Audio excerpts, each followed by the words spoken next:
આકાશવાણીનું ભુજ કેન્દ્ર આપ સાંભળી રહ્યા છો. આજની કૃષિ માહિતી લંપી રોગ પર આધારિત છે. કેમ છો ખેડૂત મિત્રો? હું છું આપનો મિત્ર રાજ ગઢવી રામપર કચ્છથી, અને આજે હું ફરીવાર તમારી સાથે જોડાઈ ગયો છું.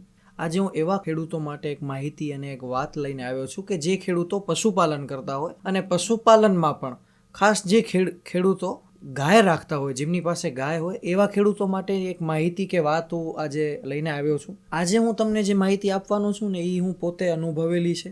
મારી સાથે એવું બની ગયું છે, એવો અનુભવ થઈ ગયો છે, એવી હું વાત આજે તમને કરીશ કે મારી વાડીએ ગાયો છે, અને બધા થઈ અને 8-9 બધી થઈ અને ગાયો હશે, નાની મોટી બધી થઈને.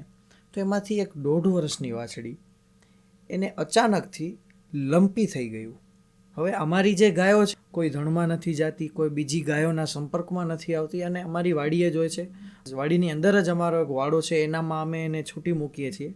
બાકી એની ગૌશાળામાં જ અને એ વાડામાં જ, આ બંને જગ્યાએ જ અમારી ગાયો રહેતી હોય છે. તો આ વાછડી જે અમારી છે, એ કોઈ બીજી ગાયોના સંપર્કમાં નથી આવી, છતાં પણ એને લંપી અચાનકથી એના શરીર ઉપર મને ઓલા ફોડલા દેખાવા માંડ્યા, અને પછી ડૉક્ટરને બતાવતા એવું ખ્યાલ આવ્યું કે એને લંપી થઈ ગઈ છે. થોડો ટાઈમ પહેલાં કચ્છના ગૌધન ઉપર લંપીનું ખૂબ જ કહેર વરસ્યું હતું. ઘણી બધી ગાયોની મૃત્યુ થઈ ગઈ હતી આ રોગના કારણે.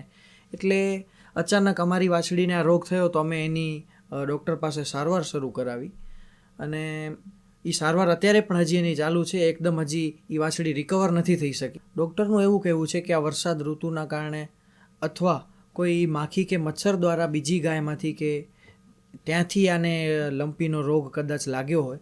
તો બીજી એક વસ્તુ અમે એ નોટિસ કરી કે આ વાછડીને લંપીનો રોગ થયો. અમે જ્યારે લંપીનો રોગચાળો કચ્છમાં બહુ ફેલાયો હતો, ત્યારે અમારી બધી ગાયોને અને વાછડીઓને લંપીની વેક્સિન અપાવેલી. અને ત્યારે આ જે વાછડી હતી એની ઉંમર ખૂબ જ નાની હતી, એટલે ડૉક્ટર એમ કહ્યું કે આને અત્યારે આપણે વેક્સિન આપી શકશું નહીં.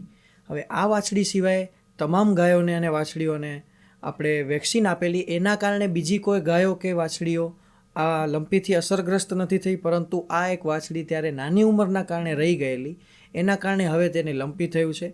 એટલે કદાચ જો તમારે ત્યાં પણ ગાયો હોય અને તેમાં કોઈ વાછડી કે ગાયને લંપી થાય, તો ખાસ તો એક વાત એ ધ્યાનમાં રાખજો કે એને બીજી ગાયોથી અલગ થોડો ટાઈમ માટે, થોડા દિવસો માટે બાંધવી.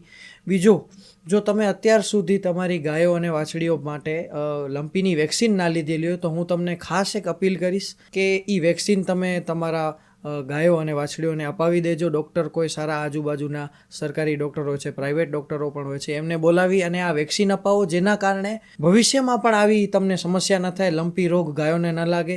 અને ગાયો માટે આ ખૂબ જ એક પીડાજનક રોગ હોય છે. ગાયોને ખૂબ જ પીડા થતી હોય છે આ રોગના કારણે.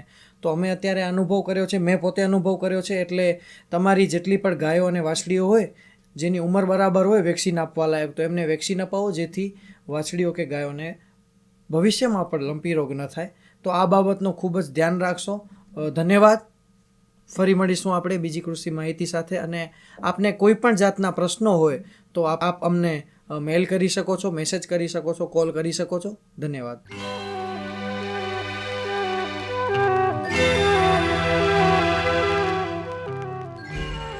લંપી રોગ પર આધારિત કૃષિ માહિતી આપે હમણાં જ સાંભળી.